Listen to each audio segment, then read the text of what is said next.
ఏపీలో పేదల ఆరోగ్యం పట్ల కూటమి ప్రభుత్వం నిర్లక్ష్యంగా వ్యవహరిస్తుందన్నారు మాజీ మంత్రి విడుదల రజని. ఓటు వేసి గెలిపించుకున్నందుకు రాష్ట్ర ప్రజలను ఆందోళనకు గురిచేస్తున్నారు అంటూ ఘాటు విమర్శలు చేశారు.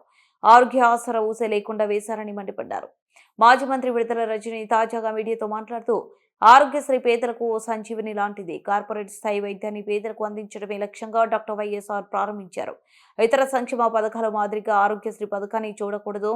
వైఎస్ రాజశేఖర రెడ్డి తీసుకొచ్చిన పథకాన్ని వైఎస్ జగన్ మరింత బలోపేతం చేసి పేదలకు అందించారు. రాష్ట్ర ప్రజల ఆరోగ్యం ప్రభుత్వానిదే అని భావించి ఆరోగ్యశ్రీని వైఎస్ఆర్సీపీ ప్రభుత్వం అమలు చేసింది. ఈరోజు నెట్వర్క్ ఆసుపత్రులకు 3,000 కోట్లు చెల్లించాల్సి డిమాండ్ చేస్తున్నాం. పెంచి తీసుకెళ్ళి రాష్ట్ర ప్రభుత్వం ఎవ్వరికి కూడా, ఏ పేదవాడికి కూడా ఎక్కడ ఆరోగ్య సమస్య వచ్చినా కూడా అది ఆరోగ్యశ్రీలో వాళ్ళకు ఉచితంగా వైద్య సేవలు అందేవి.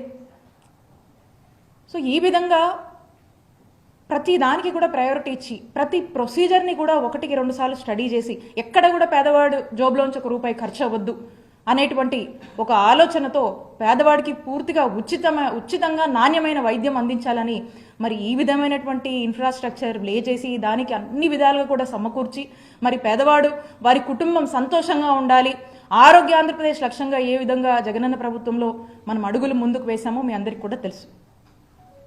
మరి ఈ రోజున మనం చూస్తూ ఉన్నాము, ఈరోజు నెట్వర్క్ హాస్పిటల్స్, ఈ నెట్వర్క్ హాస్పిటల్స్కి కూటమి ప్రభుత్వం 3,000 కోట్లు ఈ నెట్వర్క్ హాస్పిటల్స్కి పెండింగ్ బిల్స్ ఉన్నాయి. ఇవి చెల్లించాల్సినటువంటి అవసరం, బాధ్యత చంద్రబాబు నాయుడు గారి నాయకత్వంలోని ఈ కూటమి ప్రభుత్వం మీద ఉంది. వీళ్ళు చెల్లించకుండా ఈ రోజున రాష్ట్రంలో పరిస్థితి చూస్తున్నారు. ఈ రోజున పరిస్థితి ఏంటి? నెట్వర్క్ హాస్పిటల్స్ అన్నీ కూడా వాళ్ళ సర్వీసెస్ని నిలిపివేశాయి. గత 5 ఏళ్ల జగనన్న ప్రభుత్వంలో మనం చూసాం, ఏ ఒక్కరోజు కూడా ఇలాంటి దుస్థితి రాలేదు. ఇట్ రియలీ సాడెన్సెస్, చాలా బాధేస్తుంది. ఈరోజు నెట్వర్క్ హాస్పిటల్స్ రాష్ట్రంలో వారి యొక్క సేవలు ఆపేశాయి అంటే పేదవాడికి ఒక ఆరోగ్య సమస్య వస్తే ఎక్కడికి వెళ్ళాలి? ఎవరు చూసుకుంటారు? ఎవరిది బాధ్యత? ప్రభుత్వంగా మీది కాదా రెస్పాన్సిబిలిటీ?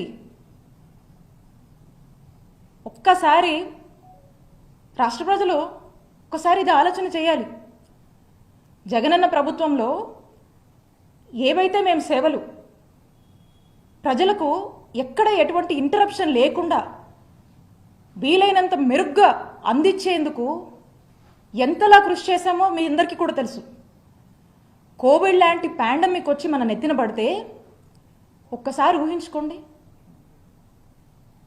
మన రాష్ట్రంలో ఎక్కడ లేనటువంటి విధంగా ఈ నెట్వర్క్ హాస్పిటల్స్కి కావాల్సినంత సపోర్ట్ని అందించి కోవిడ్ని కూడా ఆరోగ్యశ్రీ పరిధిలోకి చేర్చి వాటికి సంబంధించి కూడా ఒక 10 రకాల ప్రొసీజర్స్ని మనం యాడ్ చేసాము మన ఆరోగ్యశ్రీ ప్రొసీజర్స్లో. ఇవన్నీ కూడా ఆరోగ్యశ్రీ పరిధికి తీసుకొచ్చి ఆ పాండమిక్ టైంలో కూడా ప్రజలు ఇబ్బంది